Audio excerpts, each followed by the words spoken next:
So hello students, welcome back. हमने last class में third question तक कंप्लीट किया था, राइट? तो फोर्थ क्वेश्चन आज मैं आपको बता देता हूँ। आज आपका ये चैप्टर कंप्लीट हो जाएगा hopefully. Represent square root of 9.3 on the number line. अब देखो, अभी तक आपने जो मेथड सीखा था नंबर लाइन में रिप्रेजेंट करने वाला, वो नॉर्मल मेथड था जिसमें हमने पाइथागोरस थ्योरम की हेल्प से एक राइट एंगल ट्रायंगल बना के किया था। ये मेथड बहुत ही इजी है, बहुत ही कन्वीनियंट है। इवन आप चाहो तो ये मेथड आप पहले के क्वेश्चंस में भी अप्लाई कर सकते हो। Root 2, root 3, root 5, root 7। आप इस मेथड से किसी भी स्क्वायर रूट या इरेशनल नंबर को आप नंबर लाइन में रिप्रेजेंट कर सकते हो। तो ये मेरे हिसाब से एक बेस्ट मेथड है। कैसे करते हैं वो मैं आपको समझा देता हूँ। जैसे आपको रिप्रेजेंट करना है root 9.3 on the number line, ठीक है? हमको करना है represent root 9.3 on the number line. अब देखो, 9.3 को हम नंबर लाइन में कैसे रिप्रेजेंट करेंगे। अब देखो, मेरे पास यहाँ पर एग्जैक्ट तो मैं वो नहीं है स्केल प्रोटेक्टर, लेकिन जैसे जैसे मैं आपको स्टेप्स बताऊंगा आप वैसे वैसे फॉलो करोगे। इवन स्टेप्स ऑफ कंस्ट्रक्शन में लिखवा भी दूंगा आप लोग को। तो चलो ध्यान दो। सबसे पहले आप क्या करोगे बेटा, 9.3 सेंटीमीटर की एक लाइन खींचोगे, ठीक है? अब सबसे पहले यहां से लेकर यहां तक एक लाइन ड्रॉ कर लेना, ठीक है? 9.3 सेंटीमीटर, ठीक है? इसको दे दो पॉइंट ए, इसको दे दो आप पॉइंट बी। अगेन बी से आप क्या करोगे, 1 सेंटीमीटर एक लाइन को एक्सटेंड कर देना। सेम इसी लाइन को बी से आप 1 सेंटीमीटर एक्सटेंड कर देना। Let it be point C, ठीक है? अब हम क्या करेंगे, ए सी का परपेंडिकुलर बाइसेक्टर बनाएंगे। अगर किसी को याद नहीं है परपेंडिकुलर बाइसेक्टर कैसे बनाते हैं तो चेक करो। आप राउंडर का एक पॉइंट यहां रखना, आधे से ज्यादा डिस्टेंस लेना, ये हो गया half, more than half distance लेना, यानी राउंडर को यहाँ से यहाँ तक आप डिस्टेंस मेजर कर लेना राउंडर से, ठीक है? अप्रोक्सीमेटली मोर देन हाफ होना चाहिए बस। और ऊपर नीचे आर्क कट कर लेना ए पे रख के, ठीक है? ऊपर नीचे आर्क कट कर लेना। वैसे ही सेम डिस्टेंस पे आप राउंडर को अब सी पे रखना और जस्ट ऊपर नीचे फिर से आर्क कट करना। अब जैसे ही आप आर्क कट करोगे, ज्वाइन दिस आर्क, दोनों आर्क को आपस में ज्वाइन कर लेना।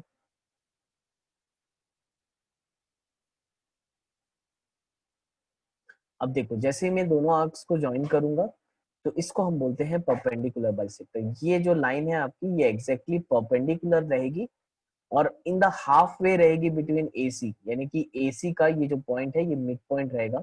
मैं इसको नाम दे रहा हूँ, लेट इट बी ओ, ठीक है? Let it be O. Now अब नेक्स्ट स्टेप में आपको क्या करना है, राउंडर को ओ पॉइंट में रखो, take O as a centre and take O A as a radius. O A आप यहाँ पर राउंडर को रखो और ओ ए रेडियस ले लो और ड्रॉ अ सेमी सर्कल। आप एक सेमी सर्कल बनाओ,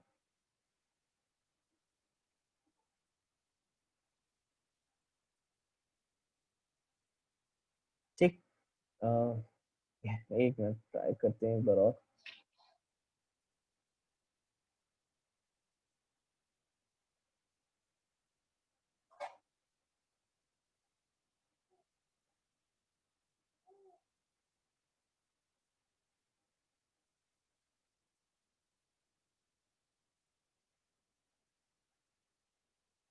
अब तो देख लेना, वो आप लोग बना लेना, सेमी सर्कल आप लोग का अच्छे से बन जाएगा यहाँ तक, ठीक है? तो अब यहाँ तक आपका स्टेप हो गया। उसके बाद क्या करोगे, after drawing this semi circle, एक बी बी पॉइंट में आप जाना, स्केल रखना और यहाँ से एक स्ट्रेट लाइन ड्रॉ करना। It must be a 90 degree line. या तो एक काम करना, प्रोटेक्टर लेना, ठीक है? स्केल से तो मत बनाओ, आप लोग का उतना एक्यूरेसी नहीं आएगा।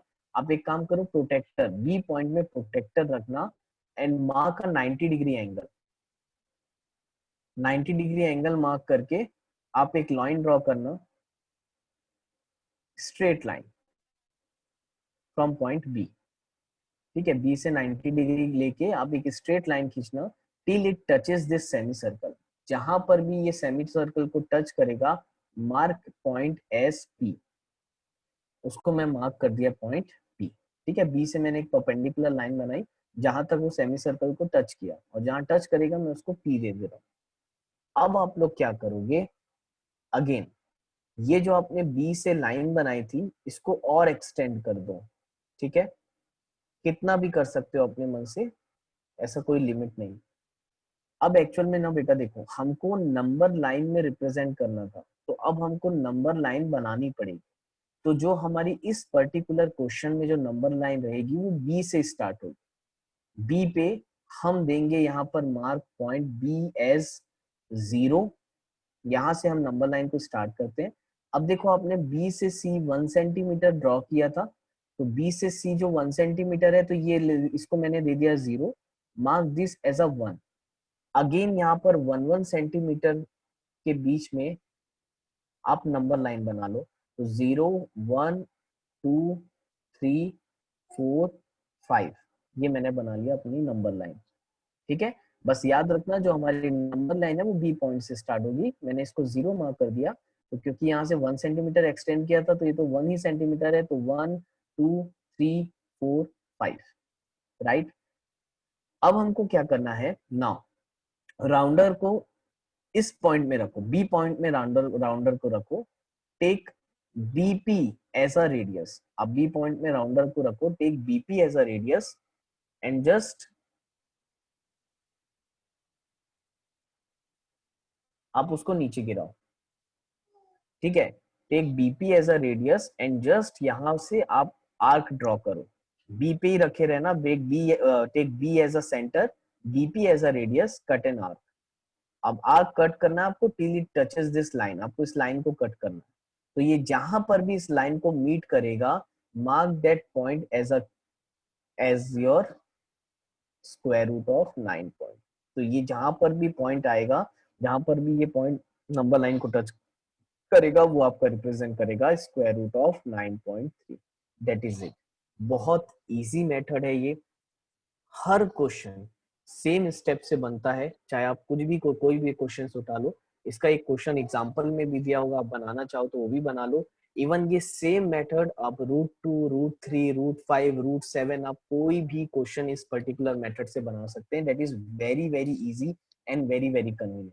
हर बार मैं एक बार फिर से रिपीट कर रहा हूँ, जैसे 9.3 दिया था, अब सबसे पहले हमने 9.3 का एक लाइन बनाया। उसके बाद हम उसको 1 सेंटीमीटर एक्सटेंड किया, हमने पॉइंट का नाम दिया सी। उसके बाद हमने ए सी का परपेंडिकुलर बाइसेक्टर बनाया, आधे से ज्यादा डिस्टेंस लेके ऊपर नीचे आर्क कट करके ज्वाइन किया। उसके बाद हमने ओ पे एज अ सेंटर रखा, राउंडर को ओ ए रेडियस लेके सेमी सर्कल ड्रॉ किया। सेमी सर्कल ड्रॉ करने के बाद हम बी पे 90 डिग्री बनाए और एक लाइन बनाई till it touches our semi circle, जिसको हमने पी मार्क किया। उसके बाद हमने ये बी से लेकर जो सी की जो लाइन थी उसको एक्सटेंड किया, और यहाँ पर हमने नंबर लाइन बनाया, यानी 1 1 सेंटीमीटर के गैप में हमने यहाँ पॉइंट्स लिए 0 1 2 3 4 5। और उसके बाद हमने राउंडर को बी पे रखा, we are taking a distance of BP, BP इतना हमने डिस्टेंस लिया, और हमने आर्क कट कर दिया till it touches the number line. तो जो जहां जहां पर भी वो पॉइंट नंबर लाइन को टच करेगा, वो आपका रिप्रेजेंट करेगा स्क्वायर रूट ऑफ 9। अगेन ना वेरी सिंपल मेथड। ठीक है, तो इसके स्टेप्स ऑफ कंस्ट्रक्शन मैं आपको बता देता हूँ। तो स्टेप्स लिख लेना इसके। First step, draw a line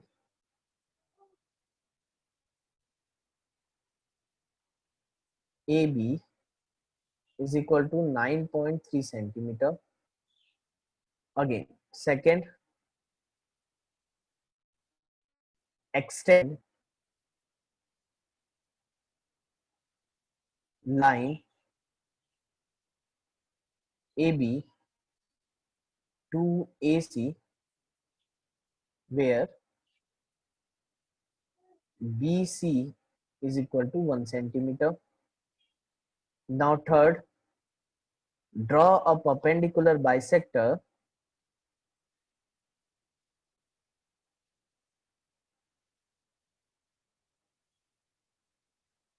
of line AC. Draw a perpendicular line, draw a perpendicular bisector of line AC. Now fourth, with O as a center,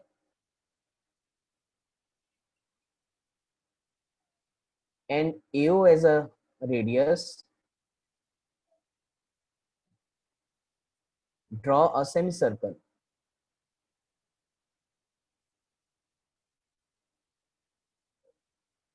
draw a semicircle.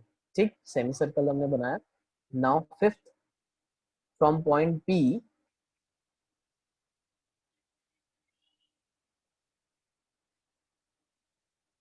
Draw a perpendicular line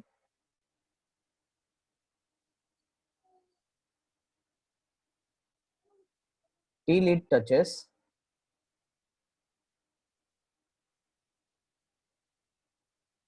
semicircle at point P. ठीक. Sixth, draw a number line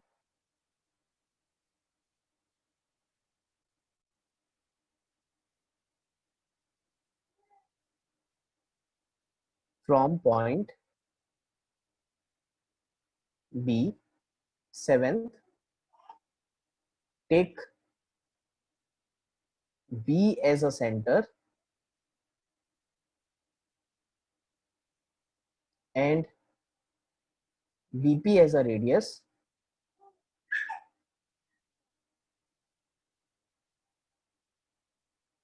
Draw arc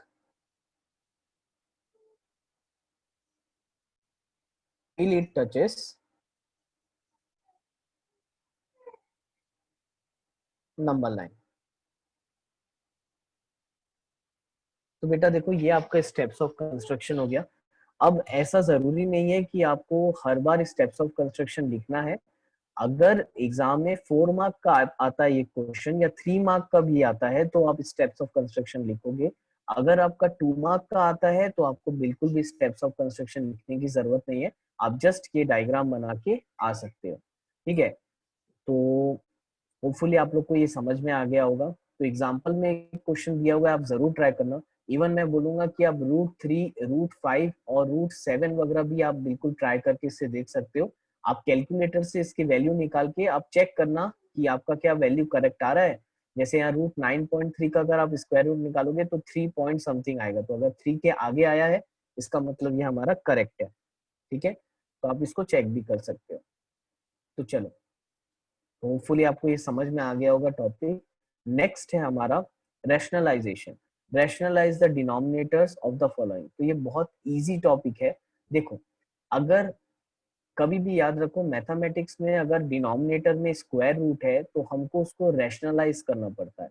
ठीक है, NCERT में आपको जितने भी question के answers मिलेंगे पीछे बुक में, वो हमेशा आपको रैशनलाइज के फॉर्म में देता है, यानी नीचे डिनोमिनेटर वो कभी भी एक्सेप्ट नहीं करता. अब कैसे रैशनलाइज करते हैं? अगर डिनोमिनेटर में अगर सिंगल आपका रूट प्रेजेंट है, जैसे यहाँ पर है 1/√7, तो अगर इसको आपको रैशनलाइज करना है, just multiply with the same number as present in the denominator. अगर डिनोमिनेटर में मोनोमियल है, यानी एक ही टर्म है, जैसे रूट 7 है, इसको हमको रैशनलाइज करना है, तो आप न्यूमरेटर और डिनोमिनेटर को रूट 7 से मल्टीप्लाई कर दो. तो 1 × रूट 7 ये बन जाएगा रूट 7 का whole upon root 7 will become 7. तो ये हमारा हो गया रैशनलाइज, जिसमें हमारा आंसर आया रूट 7/7. तो this is answer.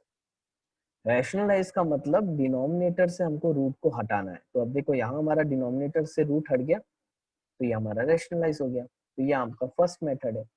Now second question देखो. सेकंड क्वेश्चन में यहाँ डिनोमिनेटर में बाइनोमियल है. अब बाइनोमियल वाले टर्म को हम रैशनलाइज कैसे करेंगे? जस्ट क्या करो, जैसे कि यहाँ दिया है रूट 7 - रूट 6, इसका जस्ट अपोजिट नंबर ले लो, यानी अपोजिट साइन वाला नंबर. जैसे ये रूट 7 - रूट 6 है, तो आप क्या करो, जस्ट इसका अपोजिट साइन वाला नंबर ले लो. ये हो जाएगा रूट 7 + रूट 6. साइन को अपोजिट कर दो. अगर ये माइनस है तो यहाँ प्लस, और इस नंबर से डिनोमिनेटर और न्यूमरेटर दोनों तरफ मल्टीप्लाई कर दो. तो रूट 7 + 6 × रूट 7 + 6, न्यूमरेटर और डिनोमिनेटर दोनों में मल्टीप्लाई डिवाइड करें. तो बताओ, अगेन 1 × रूट 7 + 6, ये हो जाएगा रूट 7 + रूट 6 का होल अपॉन. अच्छा देखो, यहाँ पर आपको कोई आइडेंटिटी याद आ रही है? a - b × a + b. कौन सी आइडेंटिटी है ये हमारी? a - b × a + b. ये हमारी आइडेंटिटी है ए स्क्वायर माइनस बी स्क्वायर की, राइट। तो यहाँ पर हो जाएगा ए स्क्वायर यानी कि √7 का square minus B square which is √6 का स्क्वायर। तो बताओ क्या हो जाएगा, ये √7 प्लस √6 का होल अपॉन √7 का स्क्वायर हो जाएगा 7 माइनस √6 का स्क्वायर हो जाएगा 6। तो ये हो जाएगा √7 प्लस √6 अपॉन 7 माइनस 6 होता है 1, that is equal to √7 plus √6 which is your answer, right। तो इस टाइप से हम इसको सॉल्व करेंगे। Again a very simple question, बिल्कुल भी हार्ड नहीं है रैशनलाइजेशन। आपको मैंने मोनोमियल बाइनोमियल का दोनों बताया। कभी भी बाइनोमियल आपको दिया है तो जो भी नंबर दिया है जस्ट उसके अपोजिट साइन से उसको मल्टीप्लाई डिवाइड कर दो, ए स्क्वायर माइनस बी स्क्वायर की आइडेंटिटी में अरेंज हो जाएगा और इस टाइप से वो रैशनलाइज हो जाएगा। तो I am giving you third question and fourth question as a homework, आप लोग जरूर ट्राई करके देखो, ठीक है। चलो नेक्स्ट लॉज ऑफ एक्सपोनेंट्स कर लेते हैं जल्दी से, ज्यादा हार्ड नहीं है, फटाफट हो जाएगा।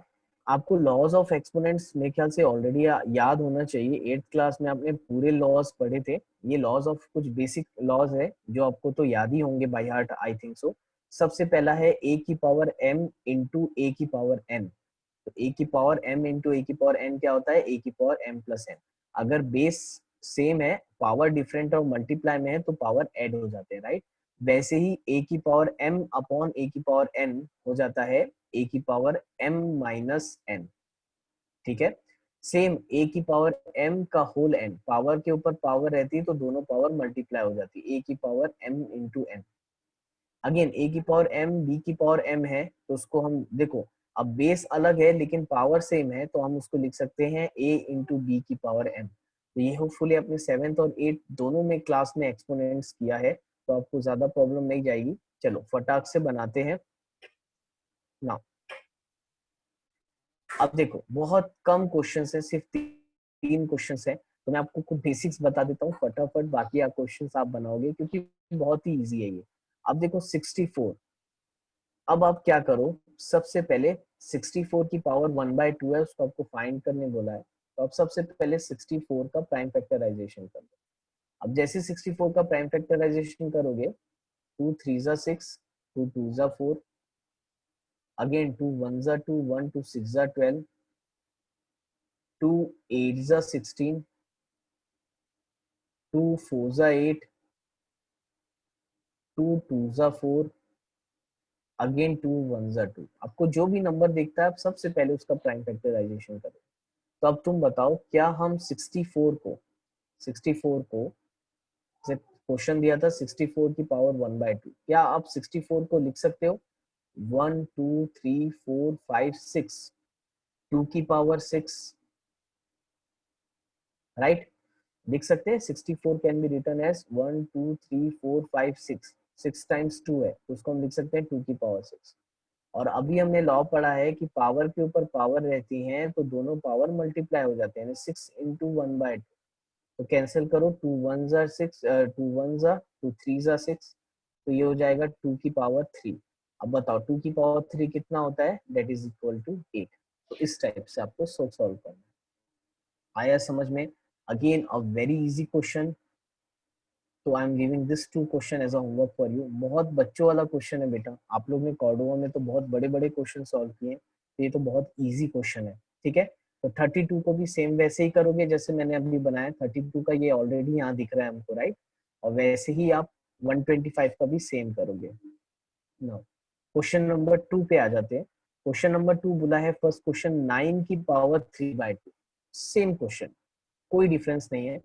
अगर मैं 9 का प्राइम फैक्टराइजेशन करता हूँ तो 3 3 जा 9 और 3 1 जा 3। तो क्वेश्चन है 9 की पावर 3/2, तो क्या हम 9 को 3 का स्क्वायर लिख सकते हैं, ठीक है। तो 9 को हम लिखेंगे 3 का स्क्वायर की पावर 3/2, तो हो जाएगा 3 की पावर 2 इंटू 3/2, तो 2 इंटू 2, देखो पावर मल्टीप्लाई हो जाएंगे तो 2 2 कैंसिल हो गया, तो आंसर आया 3 की power 3 which is equal to 27। बहुत ही इजी क्वेश्चन है, तो होपफुली आपको समझ में आ गया होगा कैसे करना है। अगेन मैं इसका एक और बता देता हूँ, या माइनस साइन को देख के आप कंफ्यूज मत होना।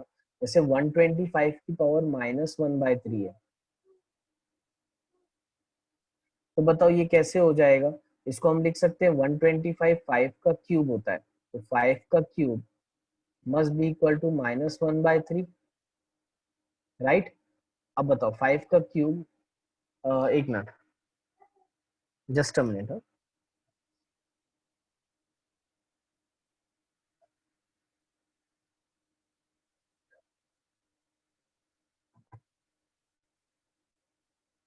हाँ, क्या बता रहा था। तो देखो 5 का क्यूब तुम्हारा 125 होता है, तो अगेन इसको हम लिखेंगे 5 3 इंटू -1/3, तो 3 एंड 3 गेट कैंसल, तो ये हो जाएगा 5 की पावर -1। अब बेटा देखो, आप लोग 8th क्लास में पढ़े हो, अगर पावर में नेगेटिव साइन है, जैसे 5 की पावर -1 है, तो एक्सपोनेंट को पॉजिटिव करने के लिए हम क्या करते थे, नंबर को रेसिप्रोकल, राइट। जैसे 5 की पावर -1 है, तो इसको पॉजिटिव करने के लिए हम लिखेंगे इट इज 1/5 की पावर 1 +1, तो आंसर आ जाएगा 1/5, दैट इज योर आंसर। ठीक है, तो होपफुली आप लोग को समझ में आ गया होगा। ज्यादा डिफिकल्ट मुझे नहीं लगता आप लोग को ये एक्सरसाइज लगेगी, बहुत ही सिंपल एक्सरसाइज है ये। ठीक है, अगेन थर्ड क्वेश्चन आप बिल्कुल ट्राई करो। मैं ये बताना नहीं चाह रहा हूँ क्योंकि सारे आप लॉज ऑफ एक्सपोनेंट के क्वेश्चन आप लोग को बहुत अच्छे से आता है करना। मैं ये बता देता हूँ, 7 की पावर 1/2 इंटू 8 की पावर 1/2। तो देखो बे, बेस अलग है लेकिन पावर सेम है, तो क्या इसको हम लिख सकते हैं लॉज ऑफ एक्सपोनेंट के हिसाब से 7 इंटू 8 की पावर 1/2। अगर बेस अलग है पावर सेम है, तो इसको हम ऐसे लिख सकते हैं 7 इंटू 8 की पावर 1/2, तो ये हो जाएगा 7 8 जा आपका 56 की पावर 1/2। ठीक है, तो फिर इसको आप आगे सॉल्व करोगे। तो होपफुली आपका यहाँ पर मैं चैप्टर 1 कंप्लीट करता हूँ। तो बेटा ऐसा मत सोचना होमवर्क दिया हूँ, ये बहुत ही इजी क्वेश्चन है, ये आपको ये सारे मैंने होमवर्क दिए हैं, लेकिन ये 1 मिनट में बनेंगे आपसे। ठीक है, तो ये बहुत ही इजी है, तो अननेसेसरी इसको मुझे सॉल्व करना नहीं चाहिए, आप ही को करना चाहिए, क्योंकि बेसिक मैथ से आपने 7th में भी किया है, 8th क्लास में भी किया है, तो ये आप करेंगे सॉल्व। तो आज के लिए इतना ही करते हैं। ठीक है, thank you class, chapter number 1 आपका कंप्लीट हो गया। चलो, थैंक यू क्लास।